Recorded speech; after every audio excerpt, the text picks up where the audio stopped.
Great दोस्तों, चलो तो फिर हम कनेक्ट हो गए हैं दूसरे वीडियो में। इस ट्यूटोरियल में हम जानेंगे कि एग्जैक्टली कंपोनेंट क्या है, कि कंपोनेंट का इस्तेमाल क्यों करते हैं, ये एक्चुअल में हम रिएक्ट को क्यों कहते हैं कि कंपोनेंट बेस्ड लाइब्रेरी है, कि किस वजह से, क्या वो फंडामेंटल्स है, क्या वो इंपॉर्टेंट चीजें हैं जिसकी वजह से हम रिएक्ट को बोलते हैं कि भाई ये कंपोनेंट बेस्ड लाइब्रेरी है।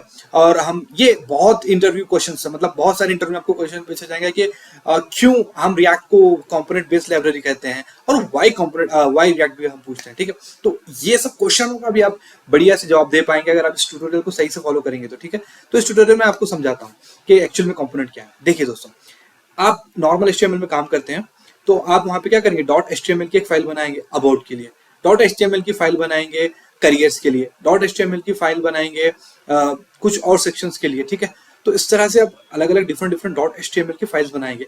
अगर आप रिएक्ट में काम करें तो इसकी जरूरत नहीं है।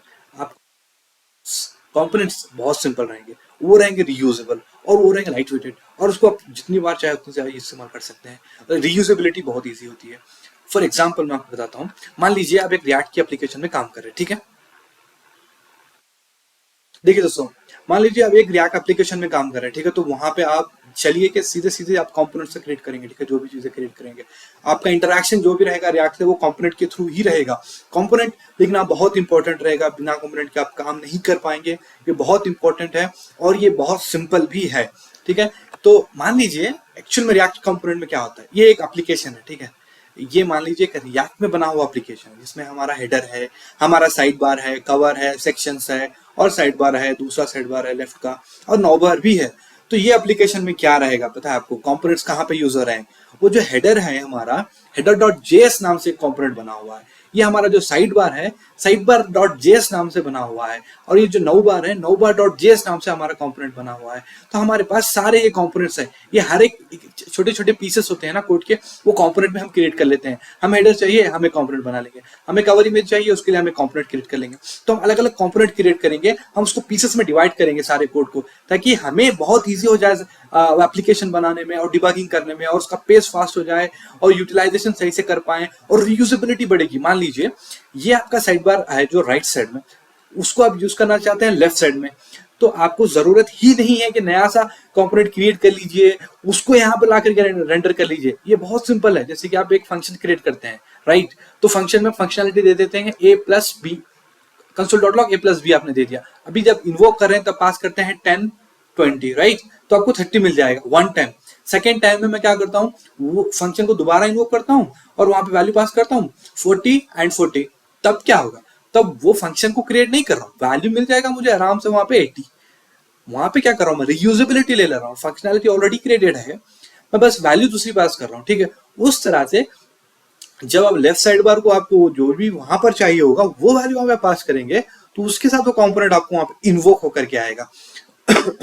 तो बहुत सिंपल है और बहुत बेहतरीन ये चीज है, आपको काम करने के लिए बहुत मजा आएगा। कंपोनेंट्स के छोटे छोटे कंपोनेंट्स क्रिएट कर रहे हैं आप, इतने कंपोनेंट। अब ये एक छोटी सी एप्लीकेशन का मैं एग्जांपल दे रहा हूँ, तो यहाँ पे ज्यादा नहीं 10-12 कंपोनेंट्स आपको शो कर रहे हैं। बट यकीन मानिए जब आप एक लार्ज एप्लीकेशन, एक कॉम्प्लेक्स एप्लीकेशन पे काम करेंगे तो इतने सारे कंपोनेंट्स होंगे, इतने सारे कंपोनेंट्स होंगे, आपके कोड में सिर्फ कंपोनेंट्स ही नजर आएंगे, आपको कोड कम कंपोनेंट ज्यादा नजर आएंगे, यकीन मानिए।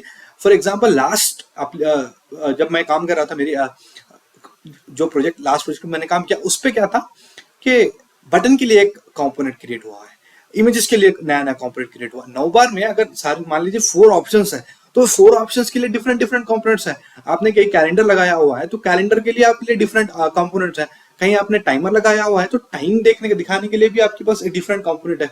तो इस तरह से हर चीज को डिवाइड करते हैं, एक पीस ऑफ कोड होता है। इसको हम देखिए, थोड़ा जब हम एक बड़ी प्रॉब्लम होती है तो उसको सोल्यूशन क्या होता है, बेसिक थिंग क्या है कि उसको ब्रेक कीजिए, प्रॉब्लम को वन बाय वन उसके ऊपर एक्शन लीजिए, वो सॉल्व हो जाएगा। इस तरह से यहाँ पे हम क्या करते हैं, लार्ज कोड को कंपोनेंट्स में डिवाइड करते हैं, अलग अलग करते हैं, वन बाय वन उसके ऊपर हम एक्शन लेते हैं। तो हमारी रीयूजेबिलिटी, हमारी स्पीड, हमारी स्ट्रेंथनिंग, लाइक हमारी एप्लीकेशन की स्केलिंग इजी होती है, और हम उसको अपग्रेड कर सकते हैं, डिबग करने में बहुत इजी हो जाएगा, एरर फाइंड करने में बहुत इजी हो जाएगा, बहुत सारे एडवांटेजेस है। ठीक है, तो ये एक्चुअल में होता है कंपोनेंट बेस्ड लाइब्रेरी, सारा कुछ कंपोनेंट है यहाँ पर। ठीक है, एक्चुअल में कंपोनेंट क्या है, चलिए समझ गए कि कैसे यूज होता है, भाई क्या है।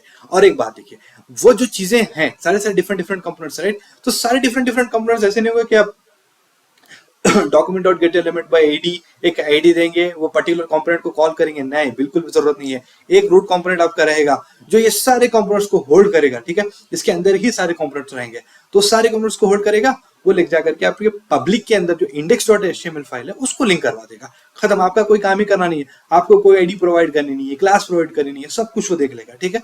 तो ये होता है एक्चुअल में हेल्प, जेएसएक्स क्या होता है ये, और वर्चुअल डॉम कैसे हेल्प करती है, सारी चीजें आती हैं और आपका काम, जिंदगी आपकी आसान कर देती है दोस्तों, सारी जिंदगी की मुश्किलें हल कर देती है आपकी, आपको परेशान होने की जरूरत नहीं है, ठीक है। इस तरह से आपको काम करना है, बस बहुत सिंपल है। स्टार्ट कर लीजिए, आप क्रिएट कर लीजिए एक फंक्शन। चलिए मैं अभी बताता हूँ आपको कंपोनेंट एक्चुअल में कोड क्या होता है ताकि आप क्रिएट कर पाए। देखिए कुछ नहीं है, सिंपल हमारी एक जावास्क्रिप्ट की फाइल होती है, उसके अंदर सिंपल हमारा जावास्क्रिप्ट का एक फंक्शन होता है। अगर वो फंक्शनल बेस है तो हमारे पास दो टाइप के कंपोनेंट्स, एक फंक्शनल बेस, एक क्लास बेस। इस ट्यूटोरियल में हम स्टिक करेंगे फंक्शनल बेस को ही, क्योंकि सारे ऑर्गेनाइजेशंस, सारी कंपनियां अभी चाहती है कि भाई वो वर्क करे फंक्शनल बेस कंपोनेंट में, उसके भी बहुत सारे एडवांटेजेस है जो मैं आपको नेक्स्ट वीडियो में बताऊंगा, बट हम स्टिक करेंगे फंक्शनल बेस कंपोनेंट को, ठीक है। ओके, तो यहाँ पर क्या होगा, फंक्शन रहेगा, बस सिंपल सा नॉर्मल जावास्क्रिप्ट का जो फंक्शन यूज करते हैं, आरओ फंक्शन ले लीजिए, नॉर्मल फंक्शन ले लीजिए, वो फंक्शन रहेगा जावास्क्रिप्ट की फाइल में, .js की फाइल में रहेगा, उसको हम रेंडर कराएंगे हमारे रूट फाइल में, यानी कि app.js। सिंपल है, हो गया, हमारा कंपोनेंट बन गया और हम यूज कर रहे हैं उसको। बताता हूँ रियल टाइम में कोड।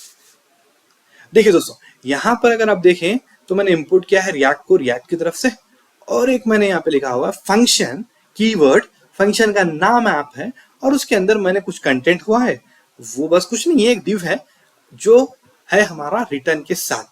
बहुत इंपॉर्टेंट चीज है दोस्तों, अगर रिटर्न नहीं रहेगा तो काम नहीं करेगा। आपका फंक्शन जो आप एज ए कंपोनेंट यूज करना चाहते हैं रिएक्ट में, वो रिटर्न मेथड लेकर ही आएगा, ठीक है, तभी जाकर के वो आपको JSX रिटर्न करके देगा, जो आपका एंड में HTML रहेगा, यानी कि तो यूजर देख पाएगा।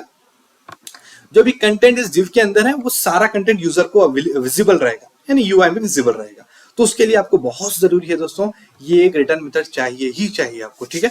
तो बस एक फंक्शन है, रिटर्न मेथड है, होल्ड कर रहा है, उसके अंदर आप HTML लिख रहा है, दैट्स इट, सिंपल है दोस्तों, ये है फंक्शनल बेस्ड कंपोनेंट। और उसको लिखने के भी बहुत बहुत सारे इजी तरीके हैं, हम नेक्स्ट वीडियो में बताएंगे आपको कैसे आप एक फंक्शन बेस्ड कंपोनेंट को शॉर्टकट के यूज करते आप उसका इजीली वहां पे प्रॉपर सिंटेक्स के साथ लिख सकते हैं।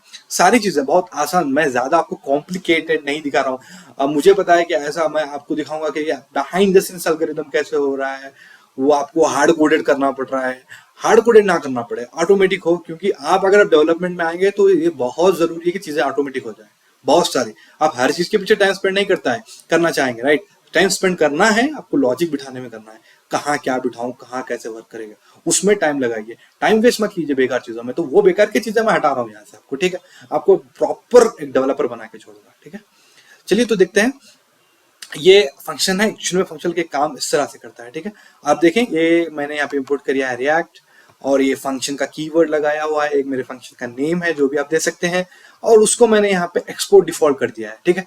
आप यानी जो फंक्शन को मैंने एक्सपोर्ट कर दिया, उसको मैंने index.js में इंपोर्ट कर दिया यहाँ पर, राइट। यहाँ पे मैंने उसको इंपोर्ट कर दिया, देखिए यहाँ पर ऐप है, वो जो आ रहा है ऐप से आ रहा है, और उसको मैंने यहाँ पर रेंडर करवाया है सेल्फ क्लोजिंग टैग के साथ। उसके बाद इसको मैंने रूट पे लगवाया है। रूट क्या है हमारा, पब्लिक के अंदर यहाँ पे बस एक index.html की फाइल है दोस्तों, उसके अंदर यहाँ पर देखिए रूट, ये हमारा एक्चुअल में कनेक्शन है कंपोनेंट्स और एक index.html के फाइल के बीच में। तो ये है, ये इनकी चीजें के कंपोनेंट बेस्ड लाइब्रेरी क्यों कहते हैं, कंपोनेंट कैसे काम करता है, और क्या है कंपोनेंट, कंपोनेंट का कोड कैसे होता है, और कंपोनेंट को हम कैसे लिंक कर सकते हैं हमारी पब्लिक के अंदर HTML फाइल के साथ। ये चीजें हमने सीखी। तो नेक्स्ट वीडियो में स्टार्ट करते हैं। चलिए बहुत हो गया, हम नेक्स्ट वीडियो से स्टार्ट करते हैं कि फंक्शनल बेस्ड कंपोनेंट के साथ काम कैसे किया जाता है। चलिए, थैंक यू। तो फिर मिलता हूं मैं अगले वीडियो में।